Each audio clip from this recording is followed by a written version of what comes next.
Gary. When I was a kid, it was only 31 years ago, but there were no computers and there were no cell phones, at least not in Greenwood County, Kansas, and this was my tablet, and I used it a lot. I drew all the time. I drew when I was sleeping and when I was awake, and I drew a lot when I really was supposed to be doing other things in class. And I was born in Arizona, but when we moved to Kansas, I was in the 4th grade, and this is an aerial view of the house that I grew up in, and as you can see, there's not a lot of shopping malls, and there weren't a lot of other kids, so I walked these fields every day, all the time, and I drew a lot, and I played with my sister, and we fought a lot, and then I drew some more. This is one of my first drawings that we could find, and I have no idea what I was thinking while I drew it, and that pie looks like a hamburger. If you know me today, you know that I can draw a lot better, but I still can't spell very well, and I still love pie. I love chickens and birds of all kind. I think this is dated in '97. I think this is a charcoal drawing that I did. We raised chickens when I was younger, and for some reason I really liked them. And I started. You can kind of see a progression in my artwork here, and to this day I draw birds as much as I can. I loved comic books, as many kids did, and I think when I was about 7th grade, Matt Thompson and I started our own comic book company called Spaz Comics.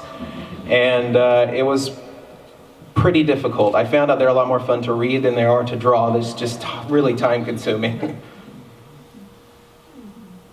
When I hit puberty, I discovered girls and rock music, and everything went pretty dark for a while, and there was lots of hippie influence stuff and rock music influence, and lots of girls.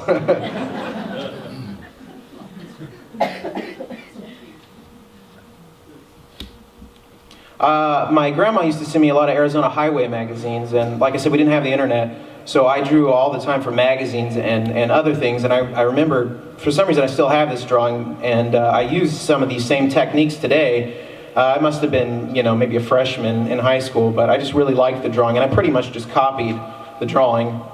And this is another one, I won a couple awards for this one in high school, and I sort of just came up with it out of my head, but again, I use a lot of these techniques that I learned while doing this drawing and the previous drawing today, a lot of the shading techniques and just the way it's sort of really soft shaded and round. Right after high school, I did this logo for, it was called Take Back the Night. It was just for abused families and abused women. It was for a shelter in El Dorado. And this is one of the first times I started doing real public art, and I really enjoy doing public art to this day.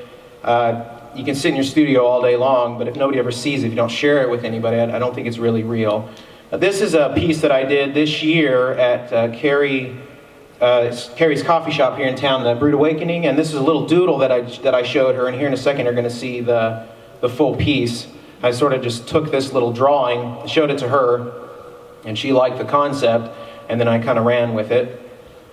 This is one side of it, and you can kind of see some of it, but you really have to go see this in person to see all the detail and stuff in there. But I just wanted you to see how kind of my process, and I take that little sketch and idea, and I really enjoyed just sort of exploding everything on this wall. This is an airbrush painting. This is me kind of working on it here. I didn't do a lot of drawing on this one. I did, as you can see sort of here on this side, I just did a couple little outlines with my airbrush, and then I just, like I said, I just sort of went to town, and in about 4 or 5 days, I completed this mural down there. Here in a second, you're going to see another picture of this. Is from the other side of it. And again, it's kind of a narrow space, so it's hard to get a really good picture of this, but you can see some of the detail in that. And like I said, this is airbrush, and it's I like this monochromatic technique, and it is a lot like drawing. You use the paint, and for some reason, airbrushing, I took to it really quickly because it is a lot like drawing. This is a sketch I did of Earl Scruggs. I also play the banjo. I'm really influenced by Earl Scruggs. He pretty much invented bluegrass banjo. And I found this picture of him online, and I just loved it. And I mix in a lot of that filigree and flowers and stuff, and I just like to take you through this piece here. This is just a page out of my sketchbook, and I was trying to get the features right. This is a finished piece. It was published in a mixed media collection by Northlight Publishing.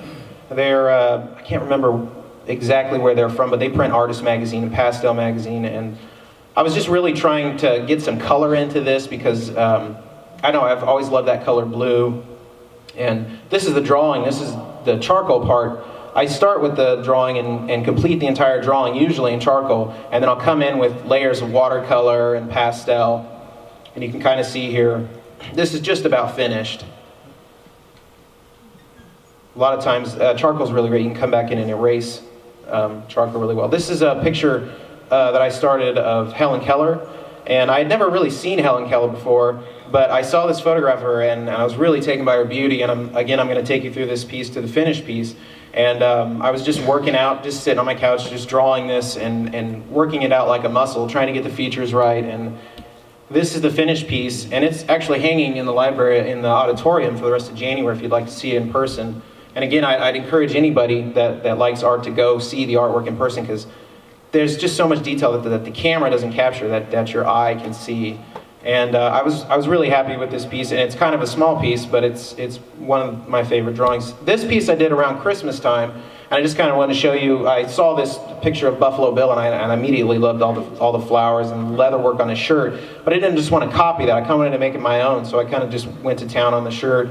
And I actually did this while the family was just hanging out. My daughter and I actually sat together and doodle a lot. And this is the final piece, and it's one of my favorites. This is two of my daughters.